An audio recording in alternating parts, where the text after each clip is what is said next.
territorial jurisdiction in order to qualify as a rural agricultural land. In case you are the owner of such capital of such an asset, then that would constitute as a not as a capital asset. And in case, therefore, if you transfer such an asset, not being a capital asset would not be subject to capital gains.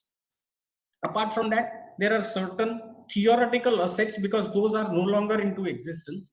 They have said special bearer bonds, but now special bearer bonds were issued in 1991. These have still not been struck off from the statute book for some reason or the other. They have, their maturity value is also over in 2001. Similarly, they have said 6.5% and 7% bonds, gold bonds. Those are also now no longer into existence. These two items are included in that negative list for not constituting a capital asset, apart from 15% gold bonds and gold depository schemes. So therefore, this is in some and substance. So firstly, what is a capital asset? Now there you have come to this conclusion that capital asset is exclusive of all the other items, of the items which I have discussed about. Thereafter, there has to be a transfer. The property has to be transferred from A to B. I'll come to the transfer definition at a subsequent stage. Now, another condition which is very important is that you should be treating the property as a capital asset on the date of transfer. So irrespective, if I have a property which I never treated as a capital asset, it was my personal asset, and subsequently when I sell the asset, but at the time of selling it was a capital asset on my part, then it would constitute a capital gain and not otherwise. So that is very important. So as I pointed out, that if there is an agricultural land, rural agricultural land, beyond any period, beyond a distance of the prescribed kilometers as indicated earlier, then in that case, that being not a capital asset at the time of transfer, it would not be subject to capital gain tax. There is a decision to this effect in the case of Jitendra Ram Mittal, 162 ITR 371 Gujarat High Court. The property in question should be held by the SSC. Now the word used is it should be held by the SSC. It may not be owned. That is a different instance. For instance, now let us see. In case of a long-term lease, if it is exceeding 9 years, 10 years, it is treated as your own property and not as the property of the lessor. So in that case, in spite of you not being the legal owner, the property being held by you, the transfer of such a leased property would entail and attract capital gain. Similarly, where I have handed over the possession of the property in pursuance of any agreement whereby I have received some money, say Banakhat. There is a Banakhat and I have, in pursuance of the Banakhat, handed over the possession. I have received money in pursuance of the possession, and though the dastavej, the deed is not executed, there even in such a case, I'm the person to whom it is transferred, it is to be treated, though he is not a legal owner, it would be treated as a property which has been held by him. Even in case of a life tenant or a life interest. Now, what is in life interest and remainder man? It goes this way, is that suppose I have a property. I say that I will give this property to Y for X, and he shall enjoy this property till his death.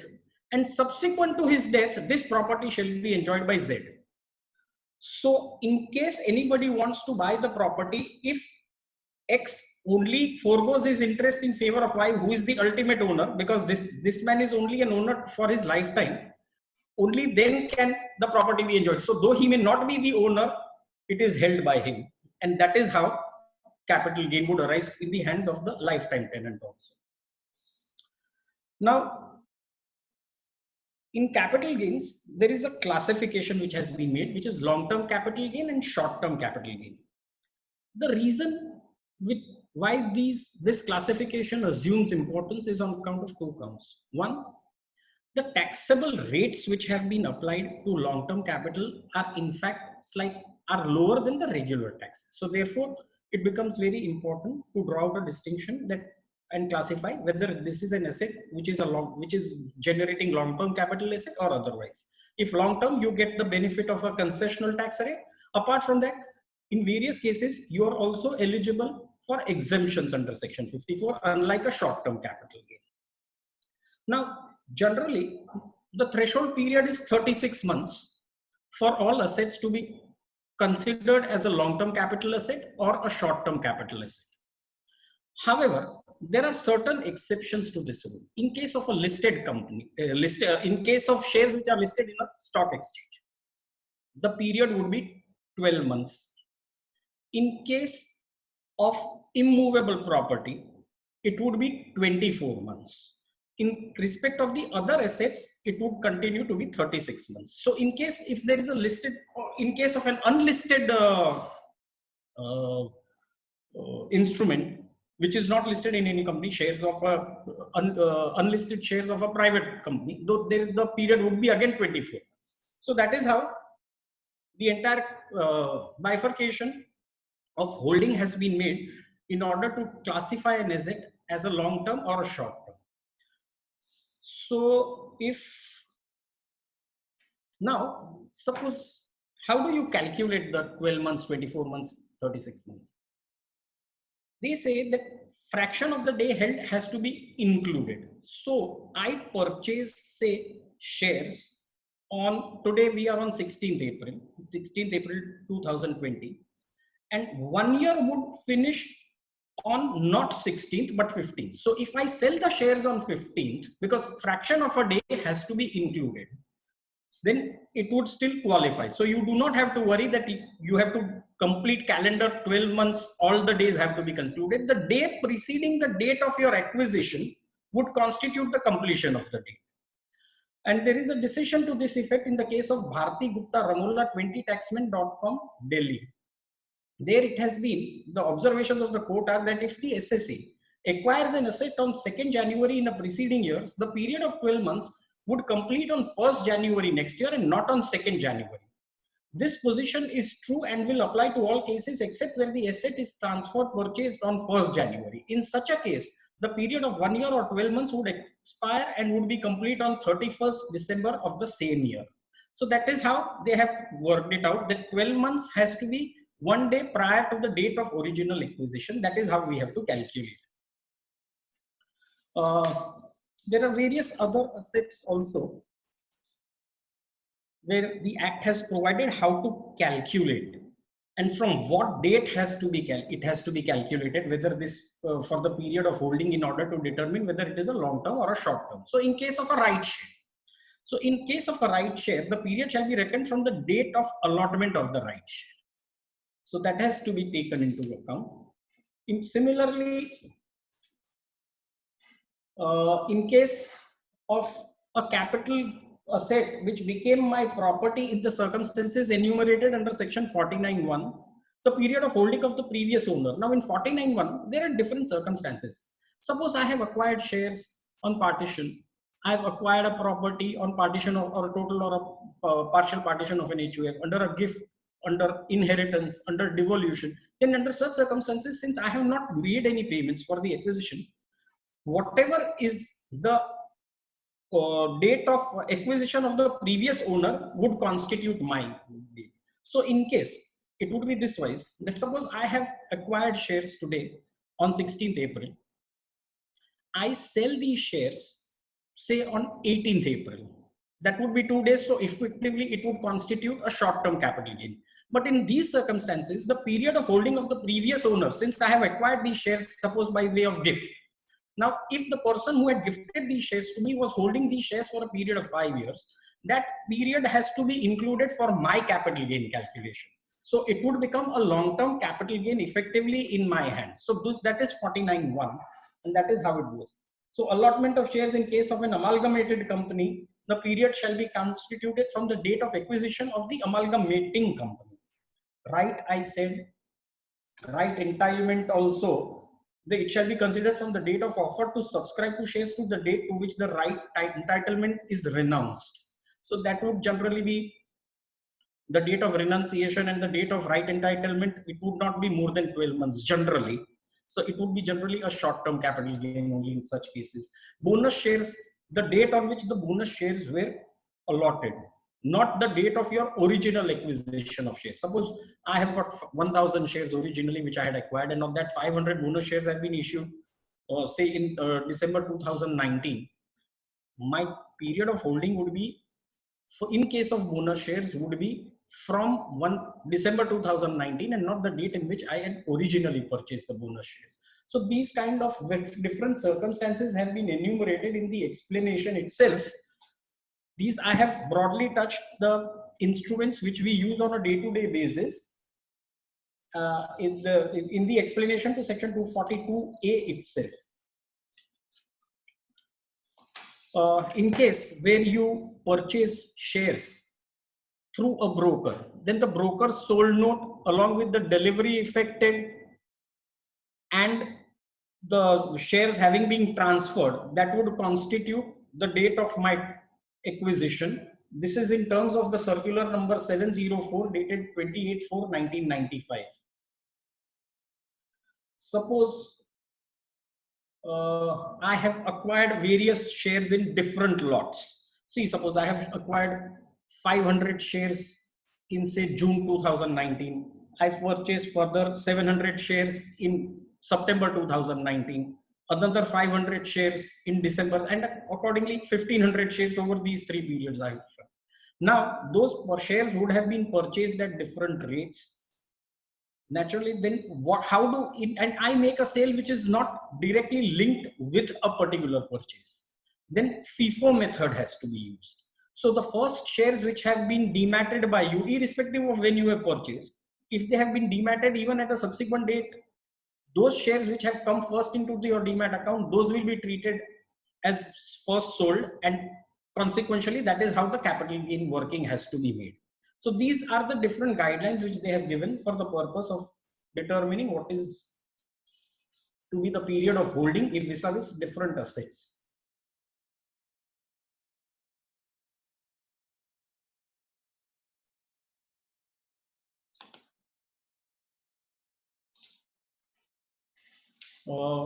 Suppose I have purchased shares and the shares have not come into my demat account, but the broker's demat account has already, it reflects the acquisition of those shares. My shares deemed purchase acquisition would be considered as the date in which it got into the broker's demat account. So that is also they have clarified, and this is in the case of Ramkrishna Ghosh, 142 ITR 544 Kolkata,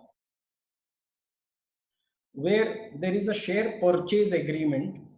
Then the date of contract of sale declared by the parties provided and followed by the actual delivery would be the date of acquisition in terms of circular 704.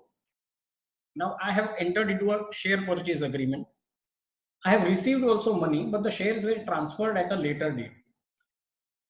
As I said before, in case of such circumstances, only when the final delivery is affected and transfer forms are filled. So even if I have purchased the shares, received money, but the transfer forms have not been given, the share transfer would be at a later date and not at the date when the money has been received. The capital gain would arise then only.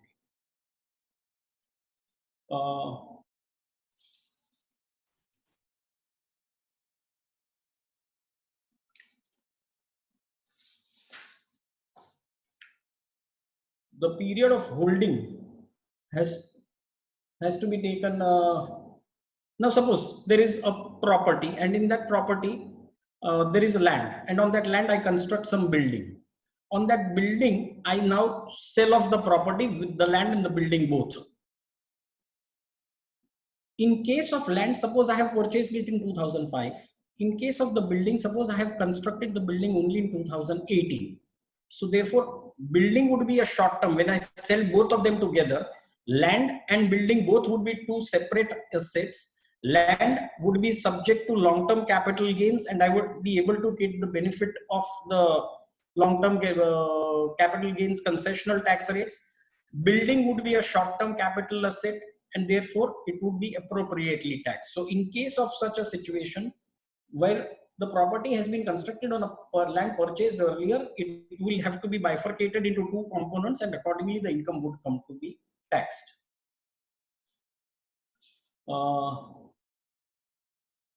Where the call money has been paid after the allotment. Once your, as I said, in case of right bonus, once your date of allotment has been fixed up, that is the date of your acquisition. And if you have made any payments even subsequent to the first, second, third, fourth call, all may be after the date of allotment, irrespective of when you have paid the call money. Your date of allotment only would be the effective date for determining your period of holding and not otherwise. Lease cum sale agreement. In these kind of transactions, what generally happens is that suppose the state government industrial corporations, what they do is that they enter into a lease cum sale agreement. So thereby they allot you a plot, you are supposed to make the lease payments, and at the end of the lease period there is an option for you to purchase that property. During that intervening period, you are in a position to construct your shed, you can install your plant and machinery and purchase it. Now, in such a transaction, when do I become the owner of the asset? When is that capital asset stated to be belonging to me? Now, here, there is, as a lessee, is my right till the lease agreement and till the sale agreement is executed. Sale agreement confers a title on me, and this is the title which I am going to sell. So, in such a circumstances, the superior title would survive and the inferior title, that of a lessee, would subsume. So therefore, my period of holding would begin from the date on which I became the owner by executing an agreement, and not the date on which I became a lessee. This is the issue which needs to be carefully considered. The CIT versus VV Modi 218 ITR 1, Karnataka High Court has taken such a decision. Similarly, in case where the leasehold property is converted into a freehold property has a better title, and once from their conversion, after paying the betterment charges or whatever I have to pay, a better title is assumed. So therefore, once it becomes a freehold property, from that day I would be considered the owner, where if I am selling a freehold property in its in that also 358 ITR 499 and Amarnath Agarwal 51 taxman.com 120. So therefore, in case of period of a cooperative housing society, they issue shares. So the date of issuance of shares would be the valid date and not the date when I make the final payment or the date when I get the possession. So if I have acquired shares on a particular date, a share certificate has been issued by the cooperative housing society, that date has to be taken into reckoning for my date of determining the period of holding.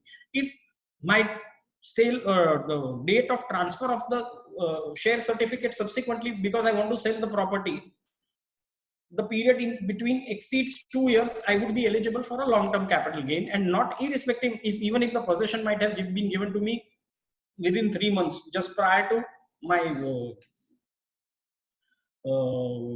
transferring the share certificate. This is the decision which is of Gujarat High Court in the case of Anilaben Upendra Shah 262 ITR 657, and also in Jindas Panchand Gandhi 279 ITR 252. So therefore, period of holding, determination of long-term, short-term, this is very pertinent for the purpose of ultimate capital gains. Now, so therefore, we have briefly touched upon what a capital asset is. How do you determine the period of holding? Now, next stage is how do you transfer the capital asset? So transfer of capital asset includes sale, exchange, barter, your extinguishment of rights, your relinquishment of the property, all these transactions, including compulsory acquisition by the central government, it would be considered as the transfer, transfer definition. Now, what does not constitute transfer? So therefore, that is an issue which needs to be looked into. Now, if you are distributing assets in kind to the shareholders on liquidation of a company, that would not constitute a transfer. Similarly, on partial or total partial of an HUF, it will not constitute a transfer. So suppose I am a member of X HUF. there is a total partition. I have received, say, a building. Once I receive the building on the partial partition or the total partition, the HUF is not liable to pay any capital gain because it does not amount to a transfer. But subsequently, when I sell that property which I have received on partition of the HUF, that would be subject to capital gains. So therefore, if you have received any property under a gift or a will, that would not constitute a transfer. A transfer of a capital asset by a company to its 100% holding subsidiary and vice versa, all these kind of transactions would not constitute transfer so as to get us into the net of capital gain. When does the transfer become effective? In case of a movable property, when you execute the deed of registration, generally that is the time when it is said that now the transfer is complete. In case of immovable property,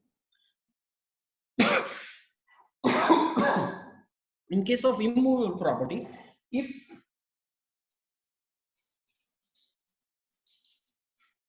you hand over the delivery, that is the effective time when the transfer is said to be completed.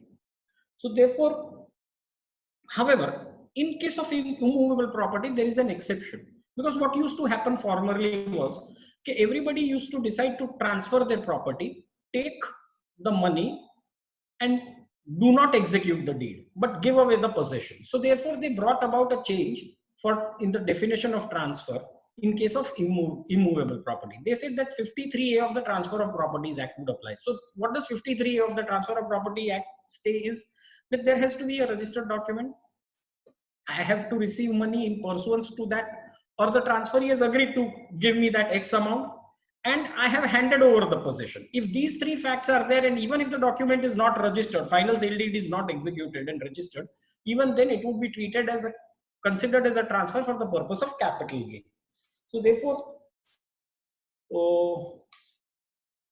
this entries you pass unilaterally in the books of accounts would not be a conclusive evidence for coming to a decision of informed decision as to whether a transfer has been completed or not.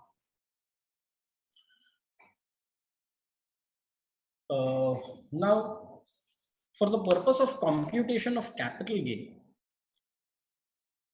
so we have seen what is a capital asset. We have seen what is a transfer, how does it affect in case of movable, immovable, the period of holding so as to qualify long-term, short-term. And now how do you compute the capital gain? Now capital gain generally, how do you compute is that whatever is the sale consideration, from the sale consideration, all expenses relating to the transfer have to be deducted.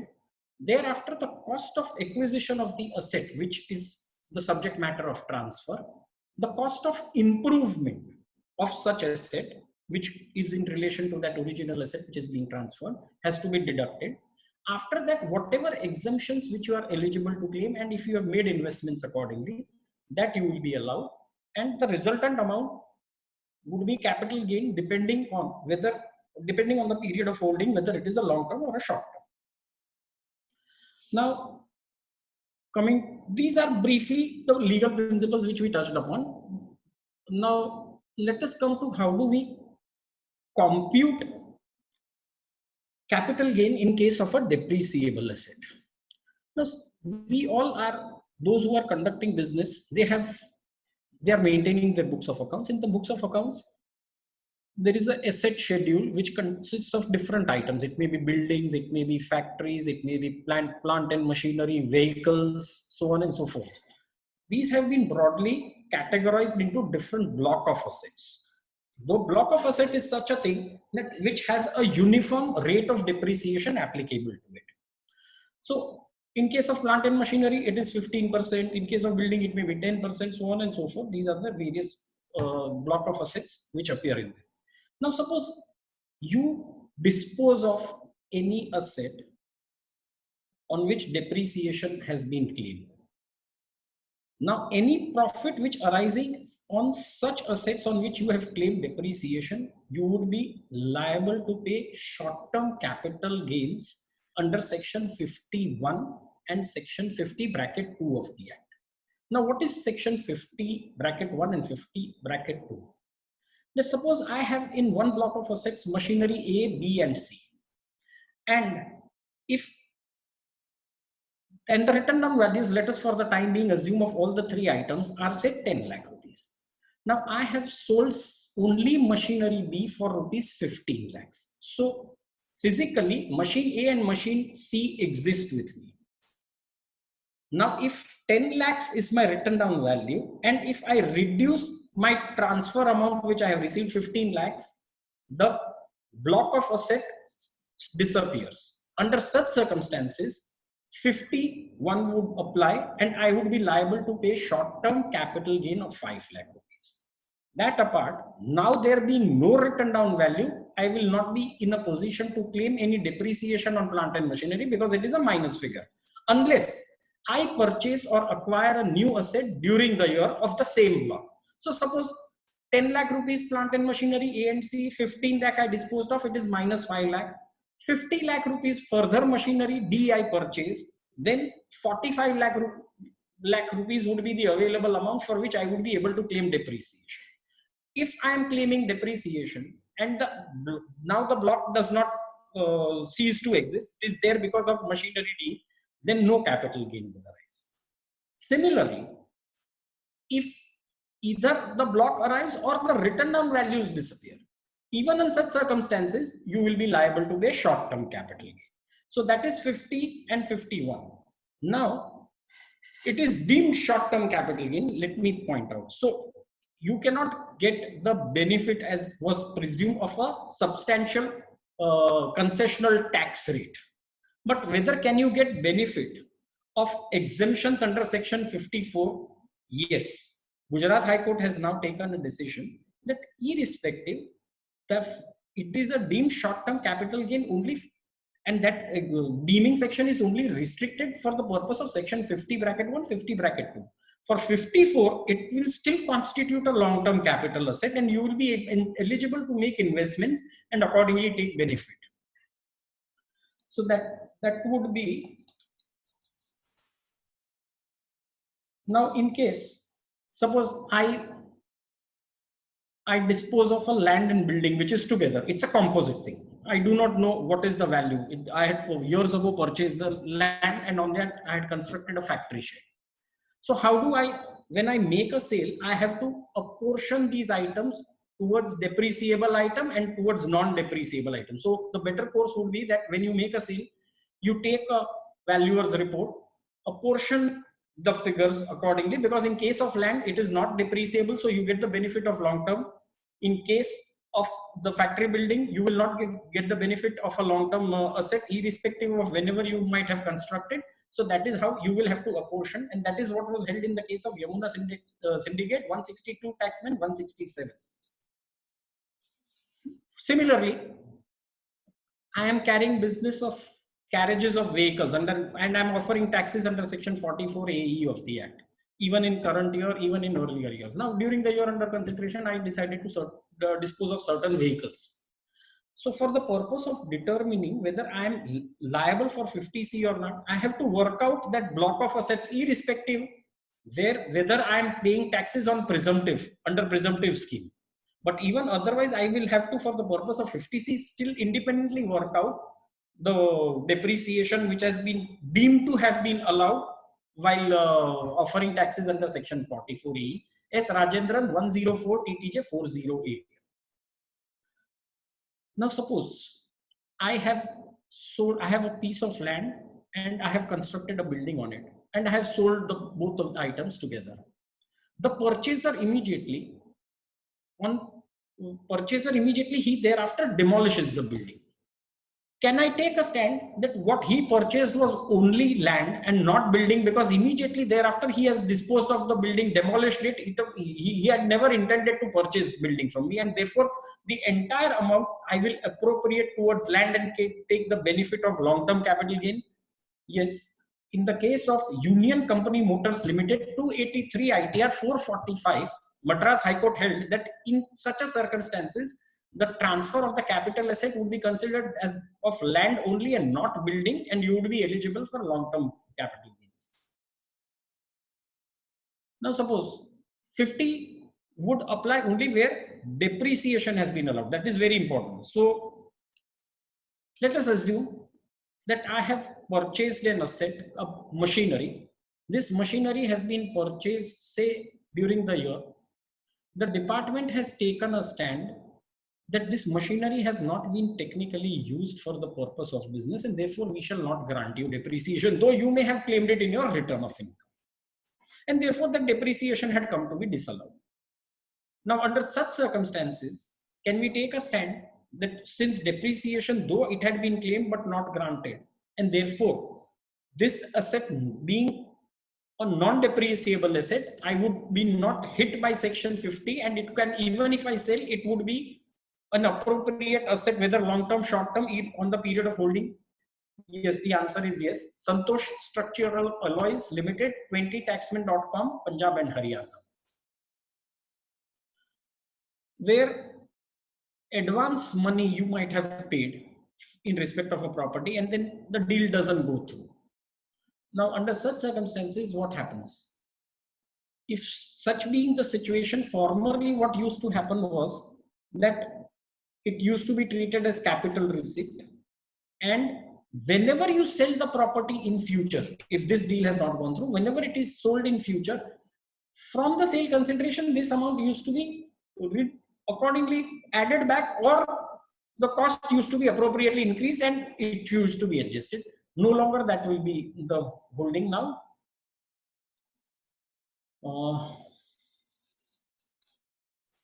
Vania Silk Mills case had held that in case where there is no asset, then whatever you receive would be a capital receipt and would not be subject to capital gain, and therefore it would not be subject to tax.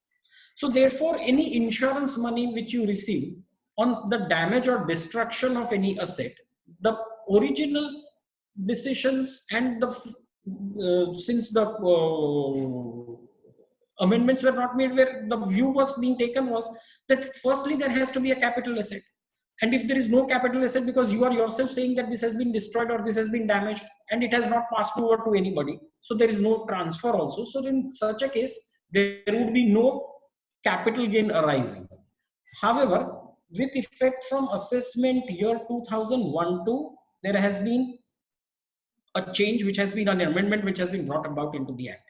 So now what they say is that if you receive any insurance claim on the damage or destruction of an asset, and this damage and destruction should be on account of the following factors. It may be because of a hurricane, it may be because of a fire, or it may be because of earthquake or typhoons or such natural calamities, or it may be because of any fire or explosion, or it may be because of any riots or disturbances, or it may be because of any enemy action, whether the war has been prompted or not prompted. But if under such circumstances the property is damaged or destroyed, the amount which is so received, or if the amount, if it is not received, if you have been given in exchange a similar property, that would constitute a capital gain. So this, but these circumstances, now let us assume that I am transporting my plant and machinery on a truck, and that truck meets with an accident, and I receive insurance money, whether I would be liable for capital gain? No, the answer is no, because it is not under any of the circumstances. Accident is not a natural calamity.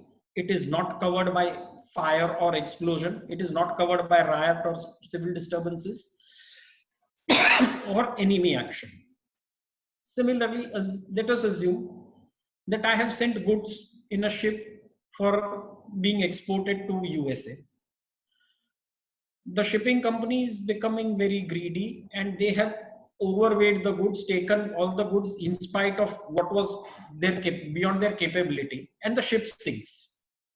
Now there is no natural calamity, because this loss of goods is not because of any natural calamity, fire or so. So under such circumstances, Vania Silk Mill decision would prevail, and that would be considered as capital receipt. But only in respect of these items, if you receive any compensation from the insurance company, irrespective of the asset being destroyed or damaged, that would be subject to capital gain. So these are special circumstances where section 45(1), 1A, 45(2), 45(3), 45(4), these are, they come up with a specific mode of calculation. And the period of holding is also very different. It is unlike what has been normal. These are exception rules. Now, so many times we see that there are jewelers or there are, brokers. The brokers, they do share trading on behalf of the clients, and they have their own portfolio also.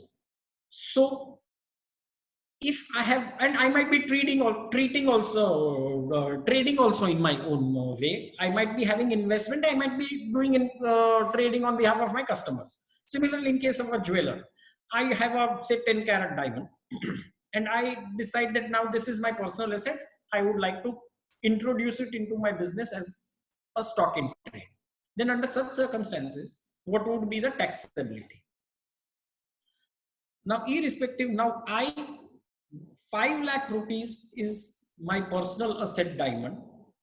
I introduce it as stock in trade in my books of accounts because I'm a jeweler, let us presume. And tomorrow, 3 years down the line, I sell that diamond which has been introduced as stock in trade. Under such circumstances, whatever is the fair market value as on the date of conversion. Now, suppose though my books only suggested 5 crores, but my fair market value would be 8 crores, 8 lakhs. So therefore, 8 lakh would be the sale consideration for respect of the capital gain. And I have sold it for 10 lakhs. So 2 lakhs would be my business income. All this has to be taxed in the year in which the stock is sold. So therefore, in this case, the fair market value is also determined, which is not the actual consideration, whatever it might be. And irrespective of when it is transferred, my capital gain would also be payable ultimately when the stock in trade is sold. So therefore, this is how in case of 45(2) it operates. Now, if the stock in trade, suppose I have sold 5 pieces, I have transferred 5 pieces of diamonds. I might have sold 2 next year, 3 in the subsequent year. So capital gain also will be proportionately taxed in those 2 different assessment years. It cannot be in the first year itself where the first sale has been conducted. 45(3). Now this deals where a capital asset has been transferred by a partner to the firm. Now in this case, what happens is that whether I have certain assets and I introduce it as my capital contribution. I have to be a partner or I'm going to be a partner. I transfer such a capital asset, and this may be by way of a capital contribution or otherwise. In such a circumstances, that capital gain shall arise in which the year in which the transfer takes place, and the consideration would be the amount credited in the books of accounts. So suppose I have say a Xerox machine with me, which is a business asset, and I decide that now I should place it, or I have a building or whatever I may, and I decide that I'm contributing it by way of my contribution in the firm. So whatever is the amount which I credit, that would be my deemed sale consideration, and the year in which it is credited in the books of accounts would be the year of transfer. Now this has to be a capital asset. Let us be very clear on this. So suppose I have a personal car which is not used for business purposes. I am not claiming any depreciation, nothing. Now if I introduce that asset into the firm wherein I am a partner, it would not be subject to capital gain because it is a personal asset and not a capital asset. Similarly, I might decide this 8 lakh rupees, there are 3 partners. So I will credit my account with 6 lakh rupees and other 2 partners with 1 lakh. So what is the credit in my account is 6 lakhs only. So capital gain should be 6 lakhs. Sale consideration should be considered as 6 lakhs. No, the amount credited irrespective, if all the 3 partners will have to be taken into consideration. So 8 lakhs only will come to be added. So therefore, this is on 45(3). Now let us come to dissolution of firm. What happens is that on a dissolution of a firm or otherwise, you distribute capital assets to the partner. Under such circumstances, the fair market value as on the date of such transfer would be treated as capital gains in the hands of the firm. Now, if there are, say, suppose 3 partners and further 5 partners are added. So now the firm comprises of 8 partners. The original 3 partners retire. The firm is not dissolved. The firm continues with the remaining 5 partners. Would 45(4) apply? No, because it is not a dissolution. Dissolution or otherwise word has been used, but it does not include retirement. So therefore, it would not be. GK Enterprises 131 taxman 181 and Sorabai Khanna 133 taxman 112. These are the decisions of that retirement does not include dissolution. Secondly, we are 3 partners. Now suppose my share I have determined at 7 crores, which the 2 partners have agreed. They give me 7 crores by check. Whether that would be taxable in my hands as a capital gain? No, because there is no distribution of capital asset. What is being paid is by a check only. There has to be distribution of capital asset. So suppose if there is a firm which has got land, it has got building, it has got factory, and we decide, okay, now let's dissolve the firm. A gets this item, B gets this item, C gets this item. Then vis-a-vis what has been distributed by way of capital assets amongst the partners on dissolution, that will be the amount which has to be taken into consideration for the purpose of capital gain. So if you make a check payment, it is not. If there is a retirement, it doesn't. If you revalue the asset, there is no transfer, because you are revaluing, you are only placing the market value, you are giving a market value to the asset which is already there. There is no transfer in that. So therefore, in the circumstances also, it would not be taxable. Capital gain in case of compulsory acquisition of assets. Now, compulsory acquisition, where it has been transferred, where the capital asset has been transferred by way of compulsory acquisition, or where the price has been decided by the central government or the RBI under such circumstances, and the asset has been acquired. Under such circumstances, 45(5) would come into play, and consideration would be the initial compensation.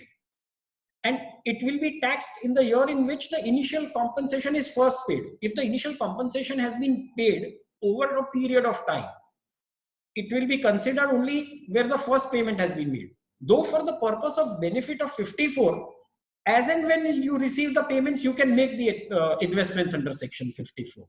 But that is how these are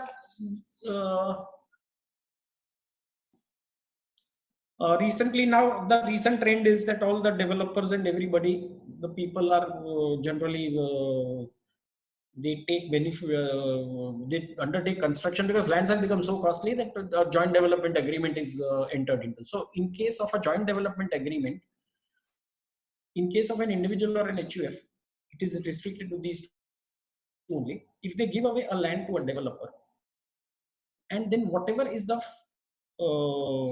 stamp duty value and the money consideration, which is for the year in which the building use permission has been finally received, that would be considered as capital gain, and accordingly it would be taxed. So what would be necessitated is that I have to have a land and building.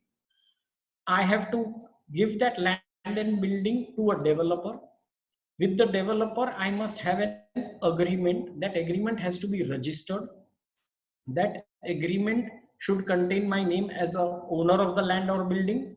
The agreement, other party to the agreement has to be the developer. Another essential characteristic of such an agreement would be that it would specify what is the developed property which will be given to the original owner of the land and building, apart from any money consideration. So therefore, with this entire gamut of things, the capital gain. Now, in case, what happens is that capital gain would arise only in the year in which the final building use permission has been received. Now, suppose I try to act smart and I say that I will not wait for it. Only if the building permission is received am I subject to capital gain. I will sell my share prior to that.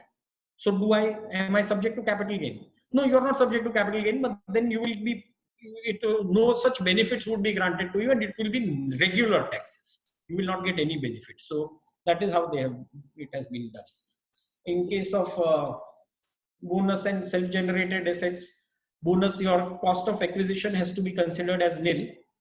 However, if the bonus shares have been acquired prior to 1/4/2001, then you have the option of adopting fair market value as on 1/4/2001 and appropriately apply cost inflation index and not otherwise. 50C. We have had a lot of debates, a lot of heartburns in 50C. In fact, 50C is with respect to any asset which is land and building. Apart from that, nothing beyond. Only land and building it applies. And if you make a sale, and that sale, the consideration is less than the stamp duty valuation, then the stamp duty valuation is your deemed consideration, and you will have to pay your capital gains accordingly.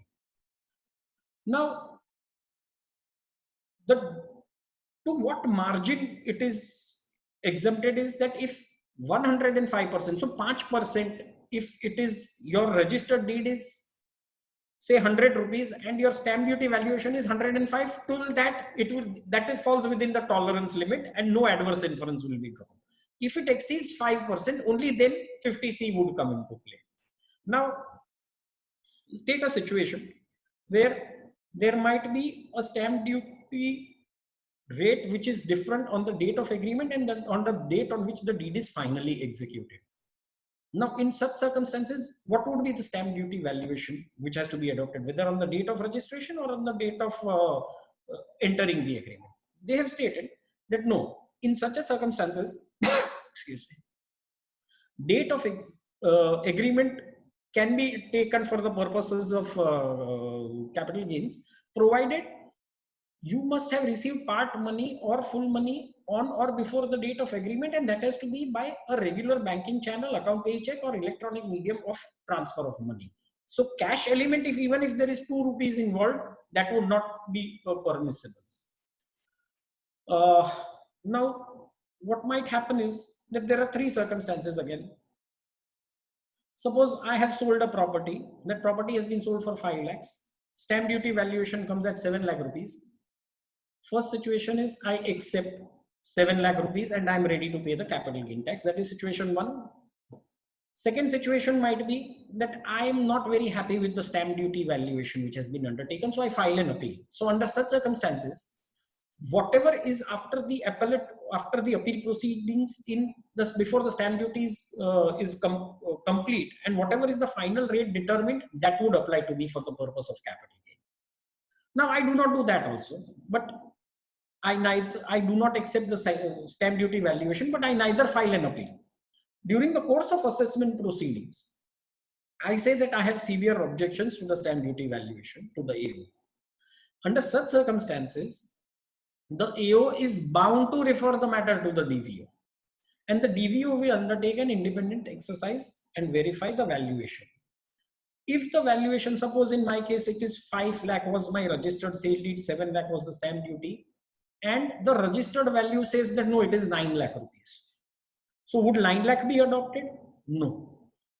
Under no circumstances can stamp duty valuation be exceeded. So if the DVO adopts a value which is in excess of stamp duty valuation, that has to be ignored for the purpose of capital gain. If he adopts 6 lakhs, yes, to that extent, your capital gains will be scaled down. In case of unlisted shares, formerly we didn't have such provisions, but now they have come in from assessment year 2018. You could have sold these unlisted shares at any rate and incurred a loss or whatever. Now they have brought in that no, from 50CA that has been brought in. They say that your fair market value has to be determined as per Rule 11 UA of the Act, and whatever is the value, accordingly you have to treat that as the fair market value of the shares. So you might be the recipient of these shares might be being taxed under section 56 because of undervaluation, and you would also be required to pay capital gain. So now it will become a double-edged sword. So these are more or less the different circumstances. And now, can we come to the exemptions? I'll take the exemptions. Exemptions, section 54. Section 54 deals with an exemption in respect of the house property. Now, what generally happens is that I sell a residential house. 54 is applicable in case of, let's be very clear, in case of an individual or an HUF. Secondly, it has to be a long-term capital asset. Thirdly, it has to be a residential property, that is land, building, or land appurtenant thereto. Fourthly, such income must have been derived from the this property must have been taxed under the head income from house property. Whatever is the amount which I receive on such sale of property, the capital gain arising thereof. So suppose 20 lakh rupees is my sale consideration, 10 lakh rupees is my capital gain. 10 lakh rupees capital gain has to be invested either in the purchase of a new house or the construction of a new house. In case of a purchase, it has to be 1 year prior to and within 2 years from the date of original transfer of the asset. In case of construction, it has to be within 3 years from the date of original construction of the date of transfer of the original asset. In case I'm not in a position to construct or I'm not in a position to purchase before my due date of filing of the return. So today I am sitting on 16th April 2020.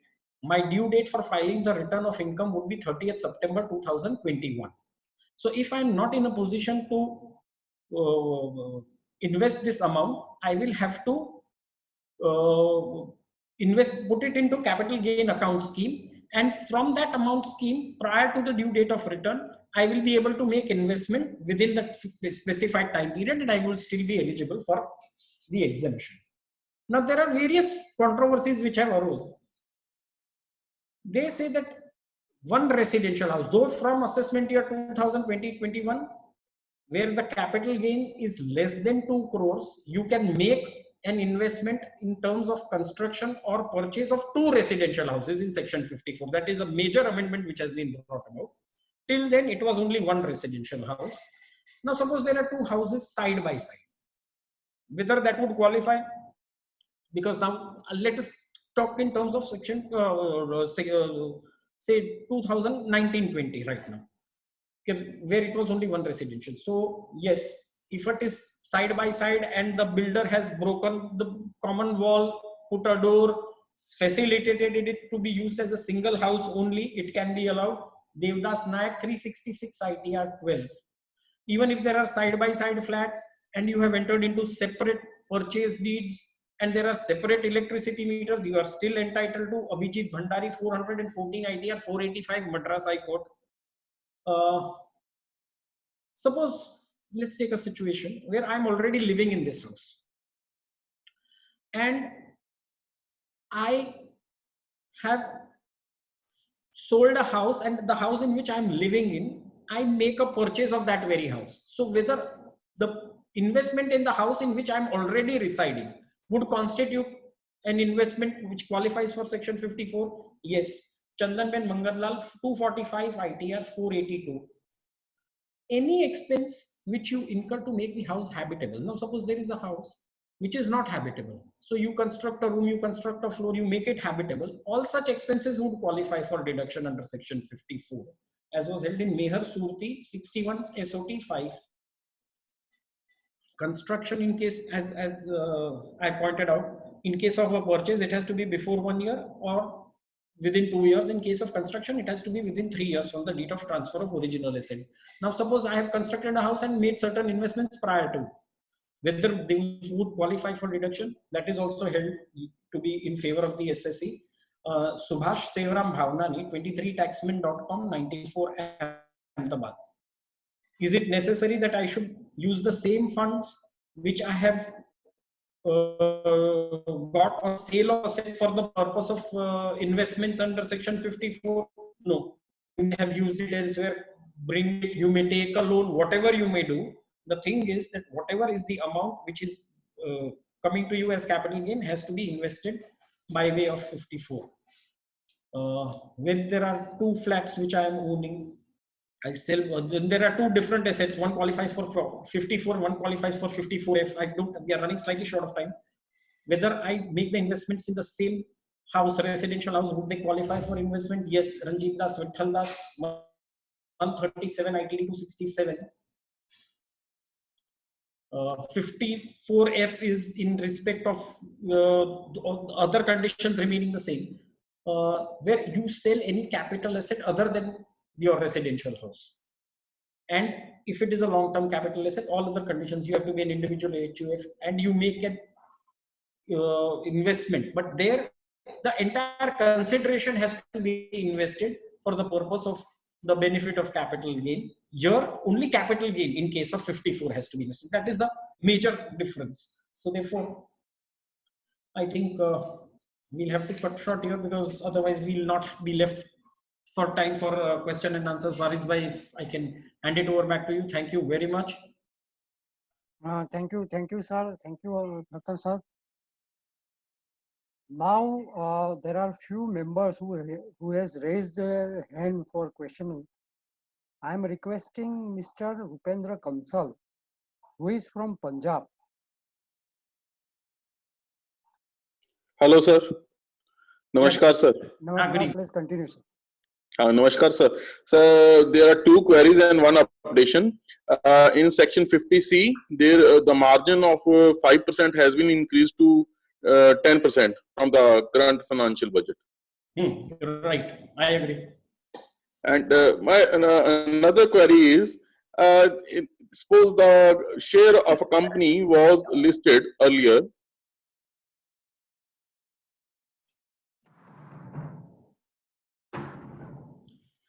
Unfortunately, I had the old act with me, and continuously being on the computer was hurting my eyes.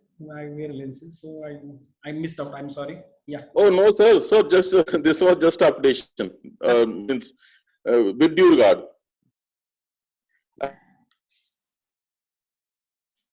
Of shares which was listed on a stock exchange earlier, but the company bring buyback of shares, and some shareholders did not go with that buyback of shares and are still left with the shares in their demat account. Now the shares are not listed on the stock exchange. For that matter, the period of holding for that shares will be counted as 12 months or 36 months? 24 months, unlisted shares. 36 unlisted down to 24. 24. Even if the share was listed earlier, now will be... Yes, because okay. The effective thing, the effective test is that on the date of transfer, what is the nature of capital asset? Okay. And sir, another query is regarding the partnership firms. It's a very usual practice, like you have given the example that there are 3 partners of the partnership firm and they bring 5 partners, and after 1 month or 2 months, original 3 partners retired. Yes. Accordingly, according to your view, the capital gain will be levied? No, capital gain will not be levied. On retirement, it will not be levied. There is only one decision which is against the SSE. It is A.V. Nayak or something, Bombay High Court. But the rest of the courts have not followed A.V. Nayak. They say that these are benevolent sections and they are to confer the benefit. And they should not be construed in a manner where, even in spite of their not having been specific words put into the act, dissolution or otherwise is the word used, retirement has never been used. And so therefore, all the other courts other than A.V. Nayak, Bombay High Court, has taken a decision in favor of the SSE. Oh, thank you so much, sir. A very valuable lecture from you. Thank you so much. I'll give you the A.V. Nayak decision also in a moment, which is against us, but that is the only decision which is against us. Okay, sir. Okay, sir. Thank you very much, sir. Now another member is from Pune, Mr. Prakash Joglekar. Are you there, sir? Yes, sir. Good morning, sir. Please continue, sir. Yeah. Asim, sir, I have 2 queries here. My cousin has already 2 residential properties. One in Pune and another is almost say 40 kilometers away from Pune, which is a row house. On existing flat, there is a small loan which is closed, I think, in the month of March 20 only. And row house which he bought has no loan at all. And that row house is given on rent on June 2019 for a period of 3 years. In the month of January, he got a notice from MIDC regarding the acquisition of the said row houses. In consultation or in considering that this property will be disposed of in by around say year or 2 years or maximum say 3 years, we should invest property in some another property. So he just booked the flat in the month of March and made an agreement on 4th of March. Now possession of this third property will be by December 22. In between, the sale proceed or acquisition cost of the row house will be received by him, say extent of 60 or 70 lakh of rupees.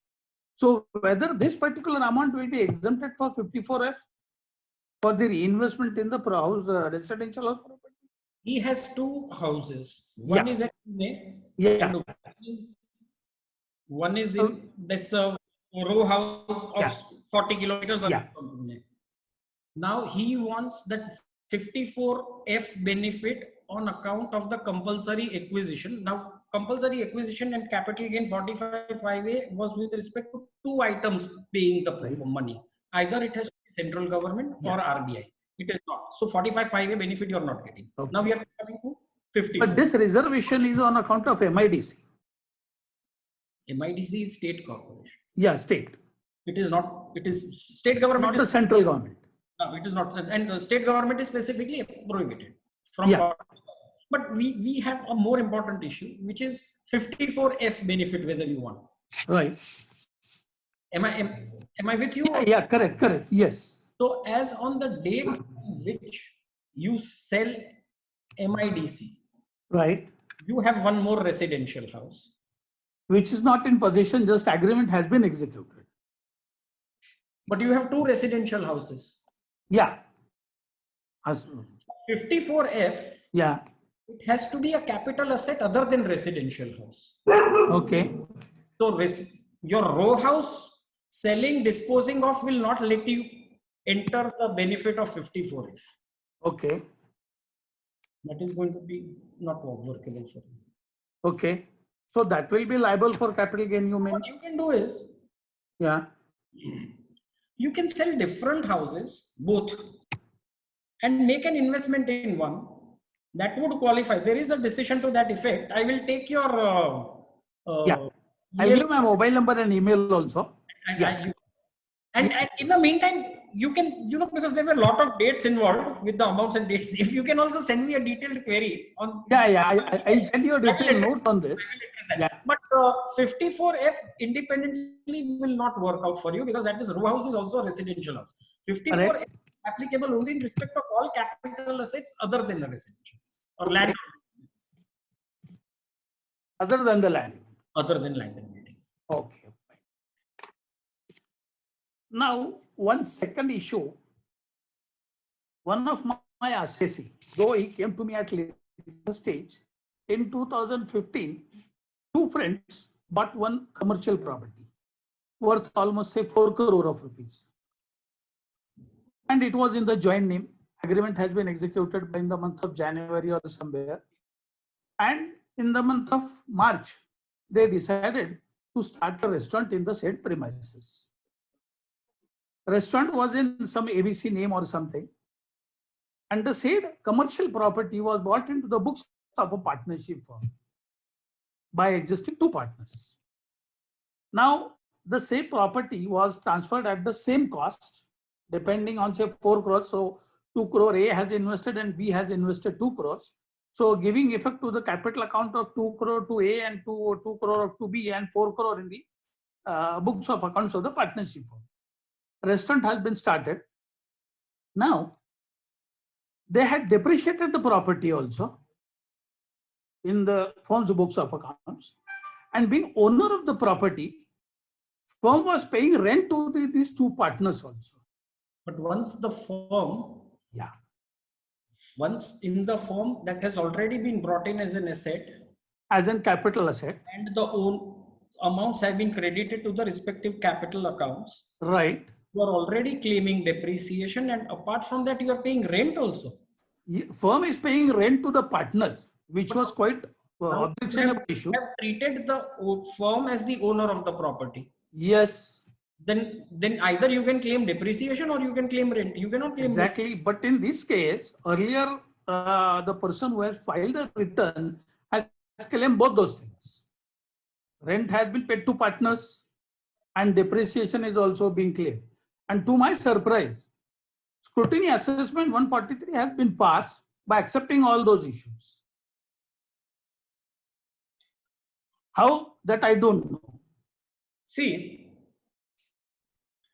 if something wrong has been done, there is no heroism in perpetuating an error. Exactly. Thing which is wrong. If it has been accepted by the department, doesn't make it in any way. You are still open to 148. You are still open to 263 proceedings. Yes. The only saving grace is that the rental income has also been simultaneously offered to tax, and all of us are being in that same highest tax rates.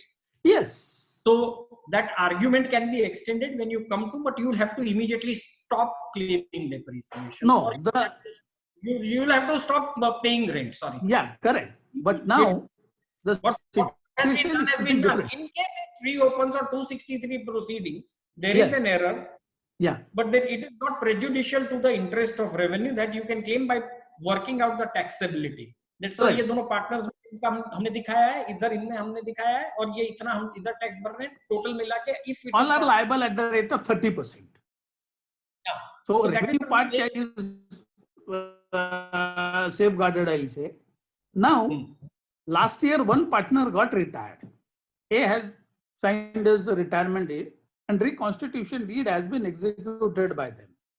By saying whatever debits and credits in the partnership firm belonging to partner A, it has been squared up in books of accounts, and he has signed the retirement deed, or not the retirement deed, but relinquishment deed of the existing property.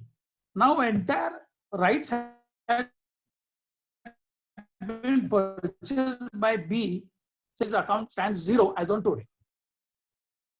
Now this property has been decided to be sold by partner B to the extent of 5 crore of rupees, and depreciated value in books of accounts is hardly 2 crore 20 lakhs.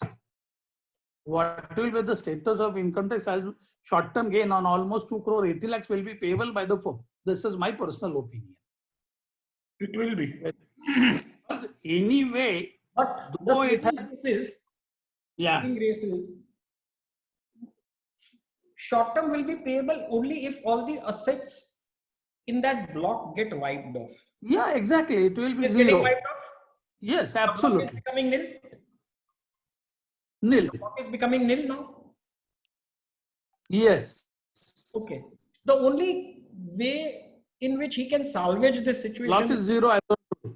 that he can make an investment of a new property under 54F, and he can claim, Okay. in spite of this being a deemed short-term capital gain. Okay.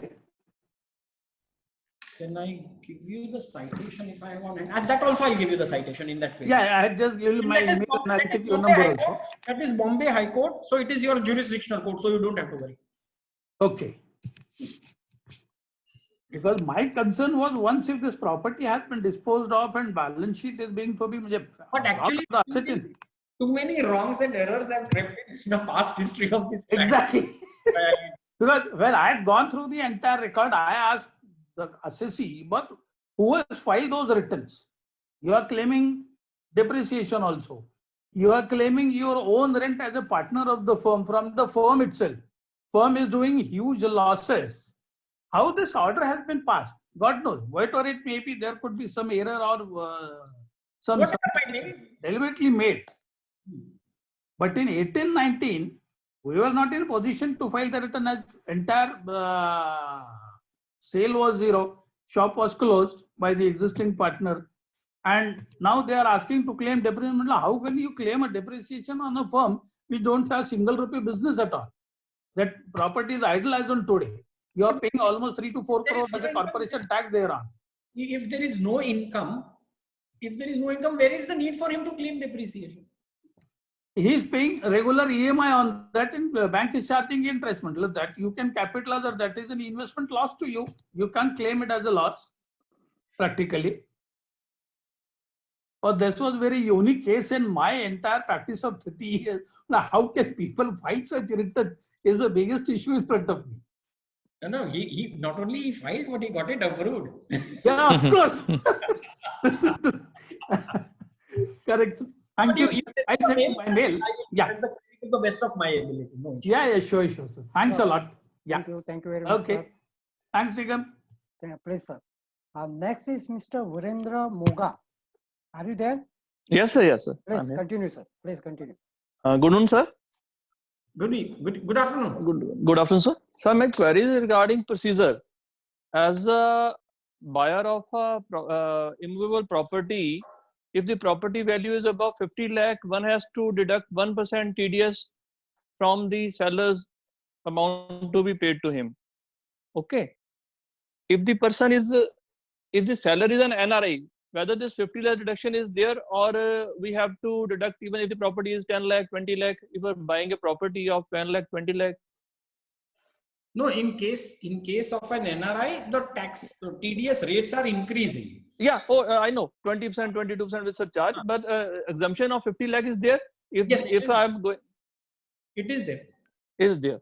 Yes. And second, my query is that this TDS to be deducted on the to be deposited on the challan 271 or in the form 26 QB as in the ordinary case from pen to pen. That I would have to check up. Okay. Okay, sir. Thank you. 50 lakh exemption is there if we buying property from an NRI. Thank you, sir. Thank you. Thank you, sir. Next is Mr. Dhiman. Mr. Dhiman, are you there? Yes, sir. Please continue. Sir, first of all, sir, we are very much thankful to the worthy guest speaker for basically enlightening us, all of us, on the capital gain. It is a very technical subject, but he has very wisely advised us and guided us rather in various points. Hello? Yes, please. Hello? Thank you. Thank you very much. Sir, coming to the query, sir, which I have, I would like to propose first of all the list of events which I want to have. First of all, sir, in my case, one of my client, he was a owner of the agricultural land, which he got by way of ancestral as an ancestral capacity. Hello, sir, I am audible. Yes, you are audible. Please continue. Yeah, please. So the land he acquired was in the year 1990, and that land was compulsory acquired by the government, by the government here in Punjab, in Mohali. It is just like a development authority, and they had acquired the land under compulsory acquisition. And against that acquisition, I was allotted the issued a LOI. It is called letter of intent, allotting me a plot, right to have a plot in that particular developed area. So my query is that as far as the date of capital gain, first of all, whether it will be eligible to capital gain, because what I had given the land only, agricultural land, and I did not get anything. It was under the land pooling scheme, and I was given the you can say consideration by way of allotment right. So my first query is that whether it is eligible to capital gain tax or not, or it is outside the ambit of the capital gain. This agricultural land has been compulsory acquisition has taken place when? Yeah, sir. No, in which year has the compulsory acquisition been taken? So it was acquired in the it was taken just 4 years back. 4 years back. Yeah. So that would make it 2015, 16. Yeah. And I after 4 years, say now in the last year, I have been issued the LOI, which means the letter of intent, which is as a right to have a plot on that, against that. So my first query is whether it will be taxable or not. Taxable. See, it's this wise. The asset basically is within that rural or non-rural sector. It is a purely agricultural land. It is outside the limit of the urban municipality, and it is more than 8 kilometers. So Then there is no doubt about it. It was the agricultural land when it was acquired. exempt asset. If it is not an capital asset, Yeah. if it is an exempt asset, Yeah. then whatever compensation you receive, the letter of intent or whatever, Yeah, it will be exempt from tax. it should be exempt. It should be exempt. Because what people are doing, it is because it is saleable in the market and they are getting a very handsome amount. So land was having a value of say rupees 5 lakhs, but now it is sold for say 2 crores or 3 crores. So that was the issue, whether it is taxable or not. But if you sell this new plot which has been given to you allotted in So person, it is not a plot, it is a right now. so but if you sell that right, you sell that right, and it is saleable in the market. that would be subject to capital gain. But if you hold on to it and Yeah, take the plot in lieu thereof, yeah, then for the sale of that original agricultural land, Ji. no capital gain would be liable. Because Yeah. compulsory acquisition which has been done is in respect of an exempt asset, not a capital asset. But sir, as I understand that because in LOI is also a right to acquire a plot, so it is also taxable. Sorry? In my view, because LOI is nothing but it is a right to have not a plot. What is your So query? it is also a taxable. It is not a tax free. Just a minute. Yeah. What is your query? Your query is Yeah. whether you are selling that original agricultural land which has been compulsory. You are asking for capital gains on the original agricultural land which you have acquired ancestrally. Because I did not get any money from the government. Because I have been given only Now the suppose- right. Now, Yeah. suppose that right you do not sell, then what Yeah. happens? So then ultimately I will be allotted a plot in lieu of that. Say So, after 1 year. so if you, to the extent to which your capital gain on that agricultural land is concerned, it is exempt. Now the LOI which you has been allotted, if you sell that, Yeah. that would be taxable because that Hello? is the right which you Hello? are giving to a property. Hello. Yes. Suppose sir, I am getting a plot say after 1 year. So and it is but ultimately it will be sold in the market. So I will get say very handsome amount. So what will the nature at that point of time? The Whether moment it will be you get taxable. the plot, Because right now till get the LOI plot is in issued lieu- to me, actually I did not get any consideration from the government. the consideration which you have got is the new land. Now, if the new land is your consideration, to that extent it is exempt because that consideration has been received for an exempt land. Now, if the new land, if you sell, and if the period of holding is less than 3 years, it will be short term. If it is more than 3 years, it will be long term.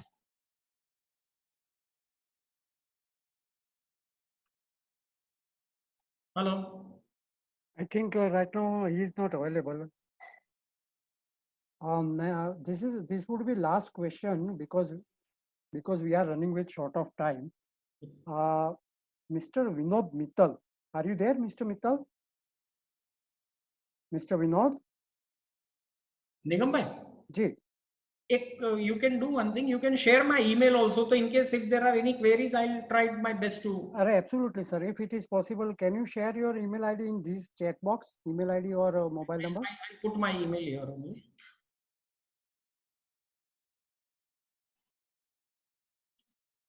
And during this course of time, last question is from Mr. Amit Oza.